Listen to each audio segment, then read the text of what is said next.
Benvenuti amici di Retro Edicola in un nuovo video recensione. Quest'oggi presenterò il sequel di un gioco bellissimo, parlo di MDK, che se non avete visto andate a vedere la recensione che ho fatto con Mauro sul canale. Oggi invece parliamo del numero 2. MDK 2 esce nell'anno 2000 sulla console Dreamcast.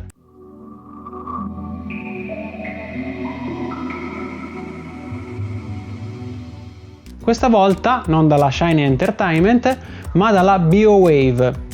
Il gioco rimane come per il primo uno sparatutto in terza persona che ci farà rivestire ancora una volta i panni di Kurt Hectic, che secondo la trama questa volta dichiaratamente essere un bidello ingaggiato per salvare il mondo dalla razza aliena. Oh, porca miseria, ho vinto un concorso come bidello e mi ritrovo qui a fare l'artificiere.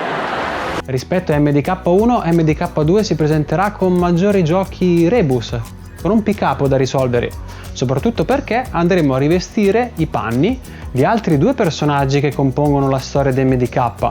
Stiamo parlando di Max, il fidato compagno di Kurt, il cane a 6 zampe robotico, e Hawking, ovvero lo scienziato che ha realizzato la navicella sulla quale navigano e la tuta alare della quale ancora una volta potremo apprezzare il design. Ci tengo a dirlo già da subito, MDK2 non ha niente a che vedere con MDK1.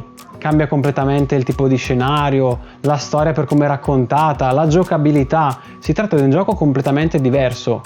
Infatti è fatto anche da un'altra casa produttrice. Se per il primo numero avevamo apprezzato l'epicità della storia, le musiche bellissime, gli scenari mozzafiato, qua il tutto avrà un'immagine un po' più cartunesca, un po' più giocoso e giocabile dal mio punto di vista per un pubblico molto giovane. Se nel primo numero potevamo apprezzare la sottile ironia, avevamo potuto apprezzare l'epicità del gioco con gli scenari, le musiche mozzafiato, beh, nel secondo abbiamo tutta un'altra aria. È tutto molto più cartunesco, molto più comico nella sua accezione più bassa, una comicità da scorregge rutti, possiamo dire. Una cosa che si andrà a perdere è l'alone di mistero. Il personaggio principale, Kurt, che nel primo episodio non parlava, non aveva voce, qua invece ha una personalità, parla, interagisce con gli altri personaggi, anch'essi si presentano palesemente, e tutto questo può essere apprezzato dai fan di MDK originale, ma ripeto, non ha nulla a che vedere con il primo numero. Ma veniamo al gameplay. Come detto prima, potremo rivestire i panni di tre personaggi: Kurt, Hawking e Max. Kurt, è il classico personaggio che abbiamo conosciuto nel primo, con la sua capacità di mitragliatrice, cecchino a distanza e un fighissimo paracadute. Dottore Hawking invece ci richiederà un'abilità maggiore per quanto riguarda la preparazione, la strategia, il gioco di testa, appunto, essendo uno scienziato non poteva che coinvolgerci in questo modo. Max invece la potenza di fuoco e l'ondata di proiettili, tutto spiano, personalmente quello che ho apprezzato di più.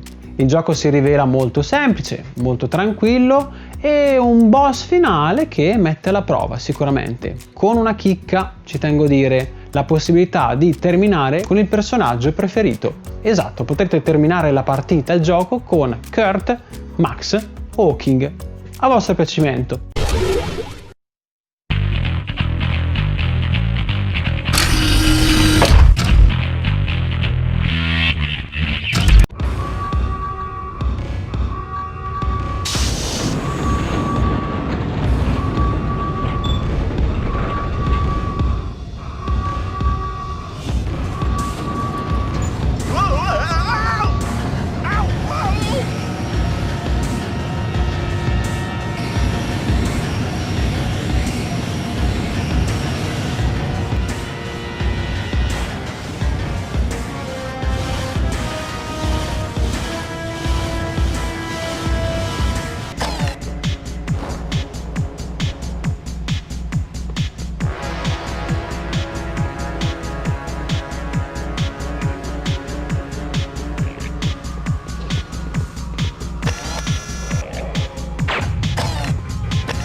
Il gioco è inizialmente uscito per Dreamcast, è uscito lo stesso anno anche per i sistemi Windows e l'anno successivo in una versione riadattata e riarrangiata anche nel gameplay per PlayStation 2.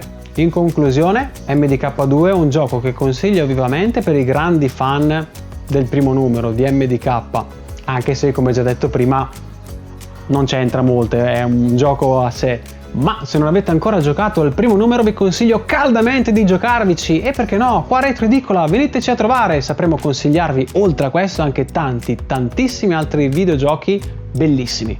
Da Retro Edicola Videoludica Club è tutto, un caro saluto da Chris, ciao!